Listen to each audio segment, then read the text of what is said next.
Thank you so much, Doc.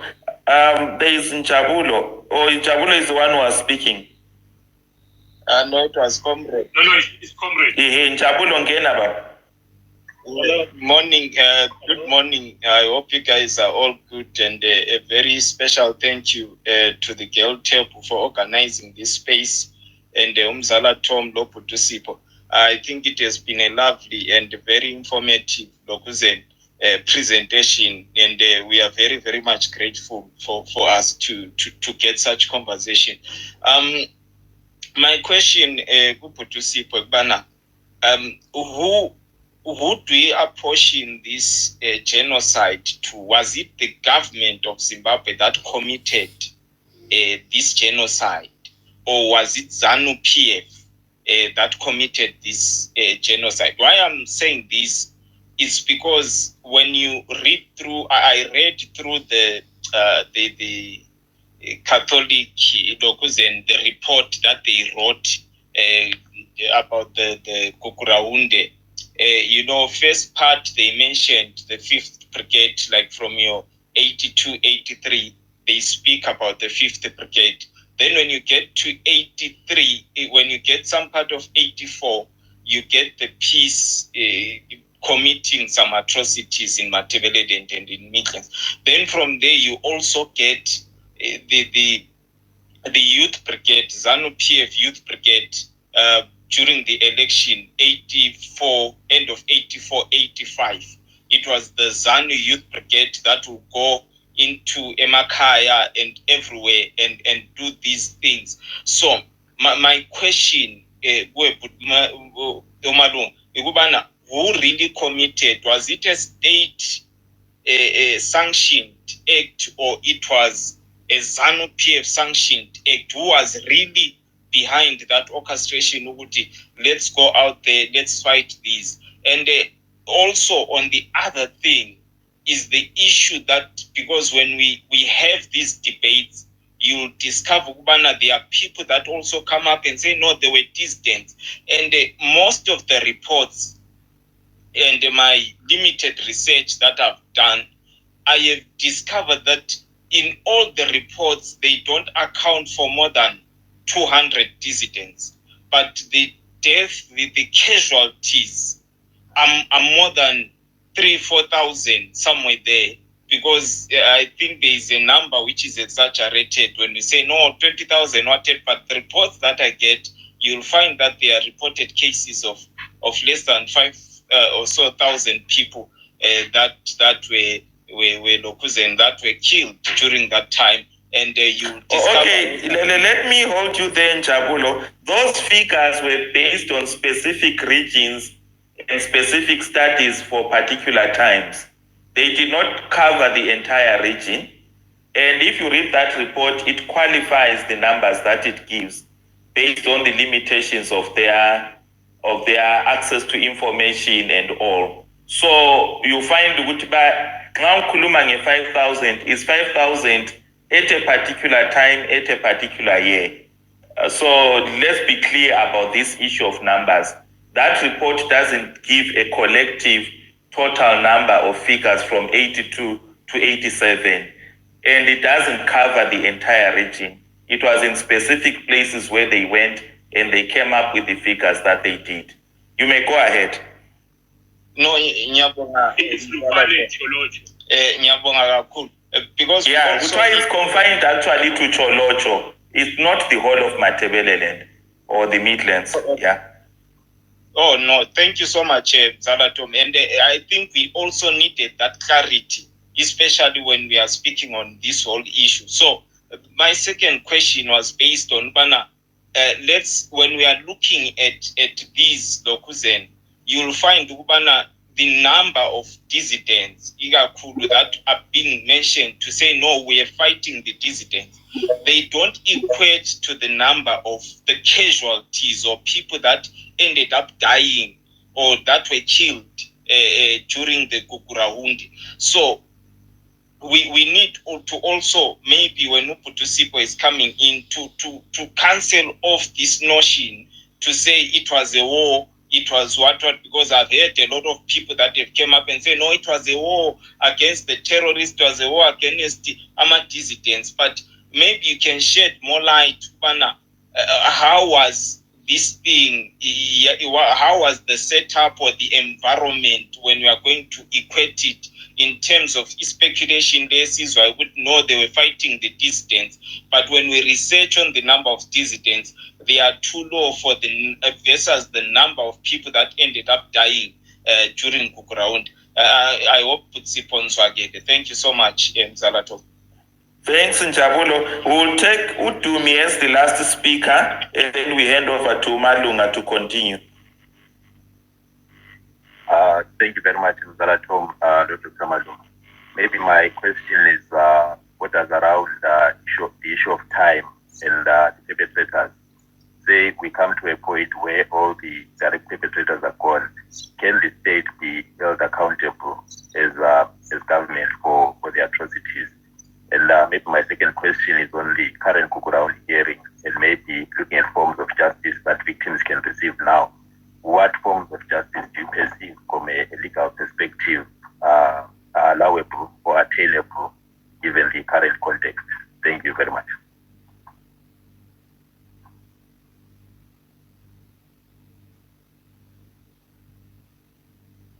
Doc? Let me try. Okay, so on the earlier question, Dabulo, who committed Gukurahundi? Was it ZANU? Was it the government? Was it? Now, under international law, if we are to classify Gukurahundi as a genocide, or as crimes against humanity, or as a war crime, for example, under international law, there is an inescapable principle of individual criminal responsibility.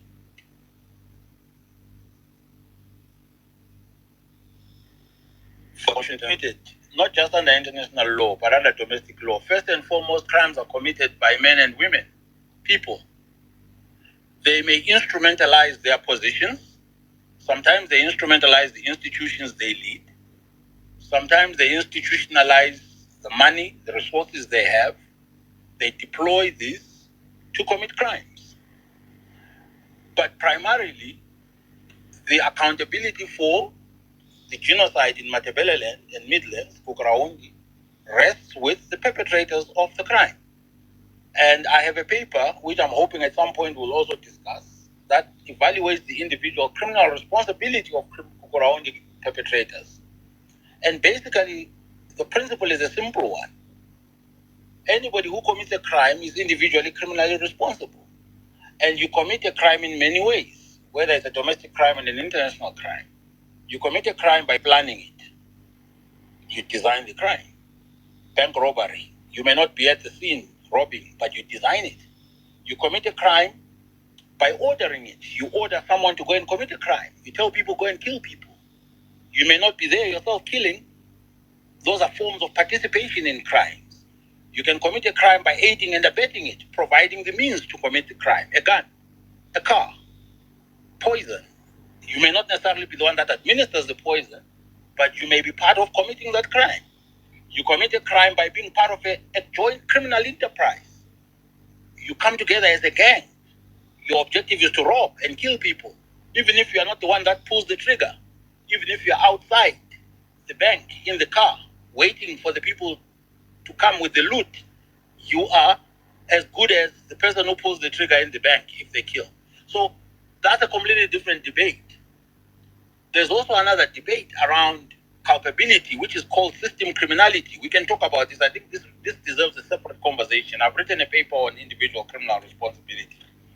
This objective of system criminality was created after the Nazi Holocaust, because there was a realization that, and it applies to Gukurahundi, I discuss it in my other paper, that the person who pulls the trigger may not be the person who planned the crime. And this is true of Gukurahundi. The people who went and raped and killed and murdered and tortured villagers were not the same people who were planning it in Harare. They're not the same people who were assigning resources to it. So if you were to ask Mugabe and all the other lieutenants of Mugabe who were part of planning and committing Gukurahundi, they'll say, when did you see me in Cholocho? Who did you see me killing? And the whole point of system criminality is to ensure that people cannot hide behind these arguments that I didn't personally kill anybody. But hell, if you design a mass murder of people, you send out and train a brigade, you arm it, you instruct it, you deploy it, you then cover its tracks and protect it from culpability, and you deny that it's committing atrocities and let it continue, you are culpable. It's impossible to claim that you are not. Now, it is also possible to then say, wait, there are certain institutions that were now instrumentalized as part of that criminal enterprise, ZANU-PF, the military, the CIO, the police intelligence unit, and there's many others, the youth brigade. They can also be held liable and accountable. But within those institutions, there will be people that led them. So I hope I answer your question. And then as for time, yes, it's true. I mean, the problem is that these people have been playing for time. They knew that. They want time to pass. They're counting on simply doing nothing until they die and leave, and then they face no consequences. I hear you. You're right. So that's the.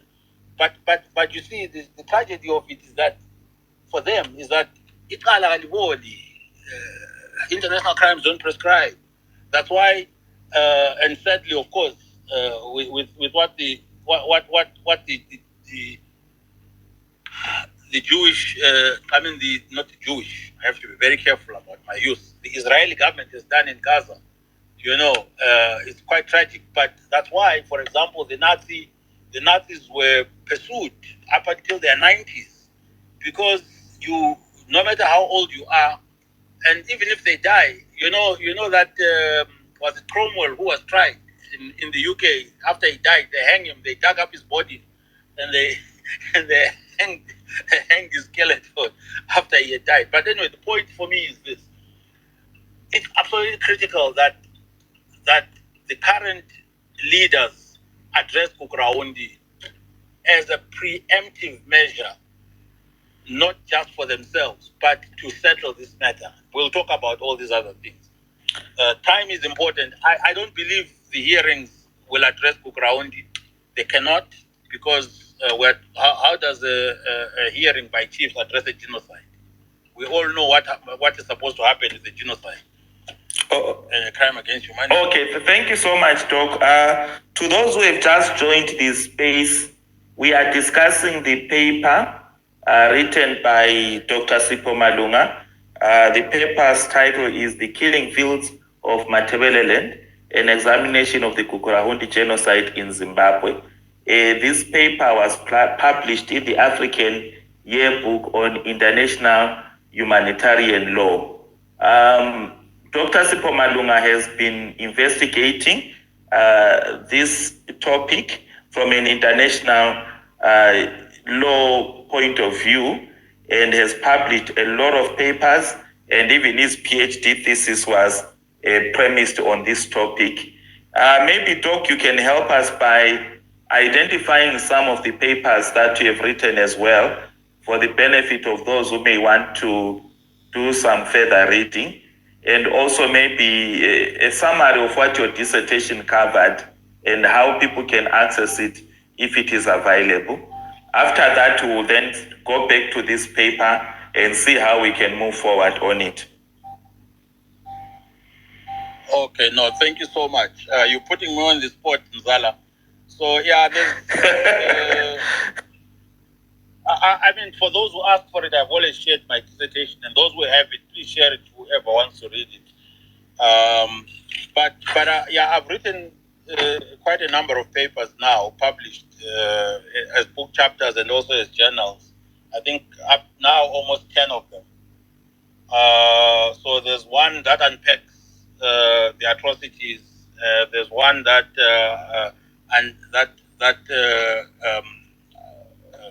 examines whether it was a genocide. There's one that looks at whether it constituted crimes against humanity. There's another one that addresses the individual criminal responsibility of perpetrators. I've talked about that. There's a paper that actually deals with Njabulo raised the question of dissidence and whether it was a conflict. There's a question that looks at this from an international humanitarian law perspective. That looks at whether the Matabeleland conflict constituted whether an international armed conflict or non-international armed conflict as envisaged by international humanitarian law. There's a paper that looks at that. I also have another paper that pending, I think it should be published shortly, that looks at mass rape and sexual violence by the Gukurahundi as a crime against humanity. And then there's others. There's other papers as well that I might have forgotten to mention. I don't remember what your other question was. And of course, my thesis covered the question of whether categorizing the conduct of the Gukurahundi as international crimes, and then also looking at the individual criminal responsibility for those crimes for perpetrators. So that was the paper. I mean, that was the thesis. Yes. And some of the papers come from the thesis. There's a whole lot more papers that I'll be writing coming out of that thesis. There's a lot that needs to be documented. For example, the question of enforced disappearances. Just that topic on its own. The question of destruction of property. The question of evidence. The question of torture. Torture as an instrument by the Gukurahundi. There's so much still to be written, and not just me, but by all of us. Thank you.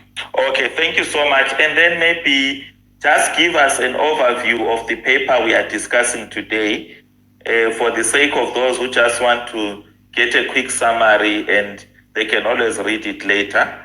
The Killing Fields of Matabeleland, an examination of the Gukurahundi genocide. What does this paper focus on? You have been taking us through step by step, but a summarized view for those maybe who just listen in and say, I'll look for the paper and read it later. Yes, so the paper, let me just scroll. An easier way is to just go to the abstract. That simply summarizes the paper. So this paper basically, examines whether the Gukurahundi atrocities committed in Matabeleland constitute the international crime of genocide. It's the debate that's been going on for years. So I wanted to answer this question because for years and years, this has been the ongoing debate. Some people arguing that it doesn't, some people arguing that it does, but nobody proffering any support for their argument or any legal basis for it or any evidential basis for it. I felt that, let me answer this question. Was this a genocide or not? Then once we've answered this question, we can then go on to another discussion. Because once we answer it yes, then what does it mean? If we answer no, then what does it mean? So this is the first thing. So this is the whole crux of this paper. It seeks to determine whether or not, examine whether or not the Gukurahundi atrocities constitute genocide. The second aspect of it is that it looks at the legal requirements of genocide. According to law, according to international convention, the Genocide Act, Genocide Convention, it looks at the cases that have been decided on genocide by international courts, jurisprudence. It then looks at also the leading authors that have written about genocide, what they say about it. The paper also looks at an overview of genocide in history, and also an overview how genocide has evolved. It looks at how genocide in history. It looks at how genocide has been addressed and prosecuted by courts elsewhere around the world. It then looks, of course, at applying. It then applies those legal requirements to Gukurahundi, and determines that the Gukurahundi conduct meets those requirements. That's the paper. Okay, thank you so much, Doc, for that. So when we took a break earlier on, you were still breaking it down for us in a simplified way, bit by bit, the requirements of a genocide, what in terms of international law, and you are still interrogating the question of whether that the Gukurahundi atrocities match with that with the international standards that have been procured. Maybe you can just take us further on that as you continue to break down. I'm not sure how far you want to go with the breakdown of the paper.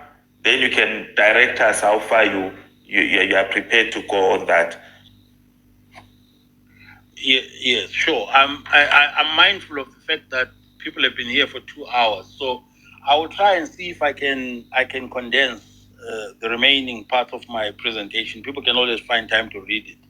Remember, I said there are 3 elements to the crime of genocide: the protected group, which we discussed and addressed, and explained to what extent the victims of the Gukurahundi form part of that protected group, as envisaged by the law, international law. The second part I said was the special intent to destroy. I said you cannot be held liable for genocide if the special intent to destroy the group in whole or in part cannot be demonstrated. That's what I'll talk about next. And then the last part I'll talk about is the acts, the specific conduct constituting enumerated acts for genocide: the killing, causing harm, mental, bodily, creating conditions designed to destroy a group, and so on. So let me try now and succinctly go through the second requirement, the special intent to destroy as a group in whole or in part. There are 2 elements to genocide. It's the same even in domestic law. There's 2 elements to any crime. There's the mental element, and then there's the physical element. The mental element is the intention to commit the crime. You cannot commit a crime if you don't have an intention to commit it. You can't commit a crime by mistake. So if you mistakenly put sugar, if you mistakenly put poison and you think you're putting sugar, you have not killed that person. It's not a crime. Even if they turn up poison, the question is, did you intend to kill them? If you thought it was sugar, you have not committed a crime. There's a mental element. You must intend to kill the person for it to be a crime. So there's a mental element to a crime, what they call in Latin mens rea. I hate the Latin bits, but it's a mental element. Your mind, the criminal mind. But genocide is special. It's what they call dollar specialis. It has to have a special intention. It's a crime with specific and special intent.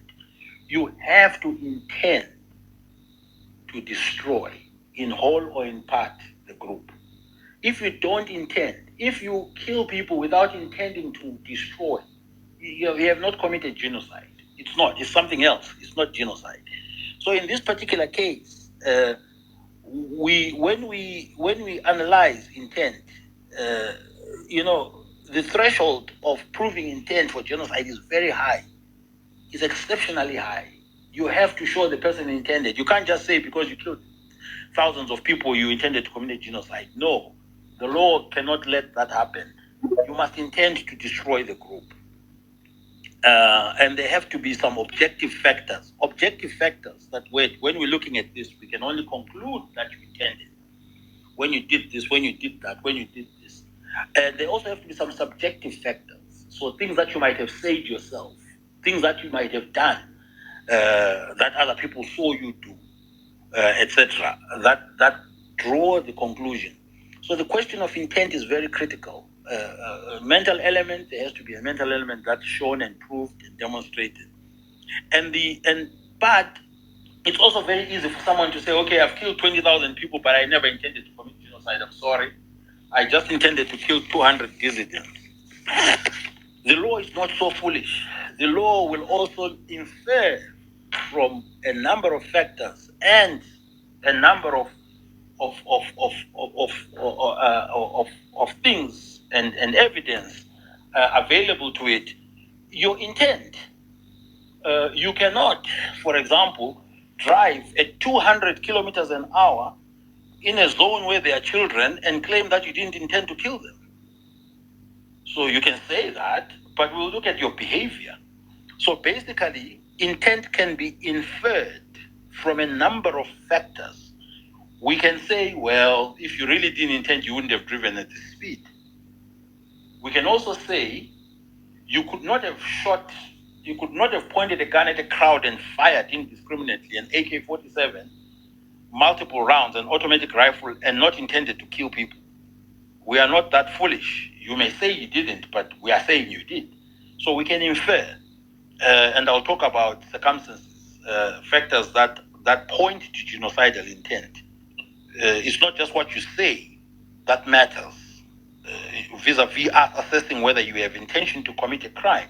It's what you actually did. Remember, Oscar Pistorius said he didn't intend to kill River Steenkamp. He thought he shot at somebody behind a door. But the law is not so foolish. Who shoots so many bullets behind a door when your partner is not even next to you? And then you expect us to accept that you didn't intend to kill her. But you don't know she's right there, but you are shooting in a house. It's almost like, we're not fools. Anyway, so intent can be inferred from several facts, including words or acts or a pattern of conduct and deliberate and purposeful action that deliberately and consistently and systematically targets victims on account of their membership of a particular group, while excluding members of another group. So the test for establishing genocidal intent was established in Akayesu, the case in Rwanda, which held that genocidal intent could be inferred or deduced from the conduct of the perpetrator, the general context, the scale of the atrocities, and the targeting of a specific group while excluding another. So if you're listening to all this, you will see. So if we're looking at Gukurahundi and we're inferring, we look at the conduct of the perpetrator, right? What do they do, those Gukurahundi people? And also their principals, the leaders. What was the general context? We look at that in Matabeleland. What was the scale of the atrocities, the numbers of victims, the scale and the numbers of crimes, and the targeting of the group and the exclusion of another group.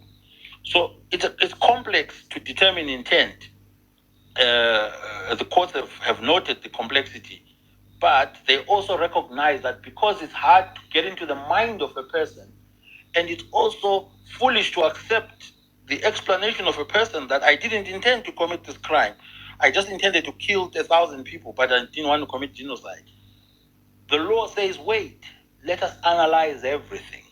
Your conduct, the context, your words, your behavior. So in this particular case, as difficult as it might be to determine intent, one must make a contextual assessment and infer from presumptions of fact, and deduce from the general context of what actually happened and the perpetration of acts against a targeted group, and also from the scale and the general nature and the location of geographical location of these discriminatory attacks. Because remember, there's a discriminatory intent. You are trying to kill a particular group, exterminate or destroy. So this has all been decided in the cases, and of course the scholars have also written about this, proposing the different approaches of interpreting the mental element of genocide, both the objective way of assessing, and also some subjective ways of assessing mental element. And of course, the subjective interpretation looks at whether genocidal acts have been committed, and then seeks to establish the genocidal intent, which is the intention to destroy. So have genocidal acts been committed first, and then can we establish an intent, a mental intent to have committed those crimes? That's the subjective one. And then of course Different scholars bring different perspectives to this. At an objective level, you look at the broader policy, broader genocidal plan, a broader policy going beyond the individual agent, and you look at the repetition of the destructive and discriminating acts. So that's the objective test. So there was a plan there. There was a brigade trained. It was deployed. They moved from village to village. They used the same methods. They targeted the same groups. The repetition, the uniformity of actions, the severity, the barbarity, etc. The systematicity of the approach, also quite critical in determining an objective, intent. So those are the factors that determine intent, specific intent. You need not say you intended it, or you need not say you didn't intend it.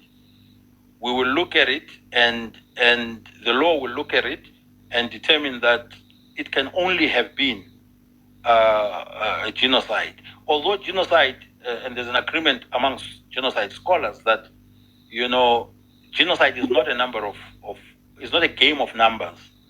There is also a general understanding under the objective interpretation that the quantitative characteristics of the acts is very important in determining the intent for genocide. So the more people you kill, the more useful that is a pointer for a genocidal intent. It doesn't mean that you must kill many people for it to be genocidal intent. No, it doesn't at all. But it's indicative from an objective perspective. So I will, let me see if there's more. So that's the mental intent, Tom and others. There's a second element. I said for a crime you must intend to commit the crime. But then there's a second element. You must actually then commit the crime.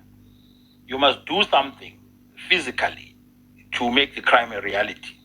So you must raise your hand and beat somebody, hit them on the head. You must pull the trigger. That's the actus reus, which is the physical action. You must put the poison and give them the cup to drink. There has to be some physical act that you do besides thinking it. It's not a crime to think of committing a crime. Not a crime at all. It's just witchcraft. But I guess nowadays you then go to a nyanga and get imiti and all these other things. then you're actually committing the physical act associated with the thinking of it. But the physical element of the crime is what you actually do. And again, it's objective. So these are the objective elements of the physical crime, which is the acts, the enumerated acts, the things you do, the killing of people, causing serious bodily and mentally harm. I mentioned them at the beginning, you remember. Creating conditions calculated to bring about the destruction of a group. The things you do. So if you think about, for example, the curfew in Matabeleland and the denial of food for thousands of people during the worst drought, that's creating conditions aimed at bringing about the destruction. Because what result could it have had? Even as we talk about, people say, Gukurahundi didn't kill 20,000 people. Just that famine alone, the denial of food into Matabele, and how many thousands of people did it kill? Hazel Cameron has written about this, about the use of mass starvation in Matabele. It killed thousands of people. So people have to be really careful about the numbers, because the numbers for Gukurahundi could even run into far much more than 20, 30, 40, 50,000 if one was to begin to go very, very systematically into what the government did. We're talking about things that were done beyond shooting and killing and torturing and raping people, but denying people food, and people died. Thousands of people died as a result. So the physical elements, as I've said, include, specific conduct, and it is, as I said, killing members of the group, causing serious bodily mental harm, That's actions to do that, to achieve that, deliberately inflicting on the group conditions of life calculated to bring about its physical destruction. That starvation I talked about, the blockade of Gaza right now, making sure no food goes into Gaza, making sure no medicine goes into Gaza, no doctors go into Gaza. That's genocidal. You are not killing people yourself, but you are creating conditions aimed at bringing about the physical destruction of the group, of the Palestinians in Gaza. So there's been a lot of cases in the tribunals, from Yugoslavia to Rwanda to the International Criminal Court and Nuremberg as well, looking at all these physical elements. So I will stop there on the elements and genocidal intent. I can conclude without any question and any doubt, as I've already highlighted here, that all the actions and the conduct of the Gukurahundi demonstrate with little doubt or question that there was genocidal intent. If you look at the actions, if you look at the context, if you look at the targeting, the repeated targeting, if you look at everything, you are left with no conclusion. But to infer. But more importantly, if you look at what they say, the perpetrators arrived in Material and said, we've been sent here to kill and leave nothing but trees. So there's absolutely no doubt that genocidal intent is established for Gukurahundi.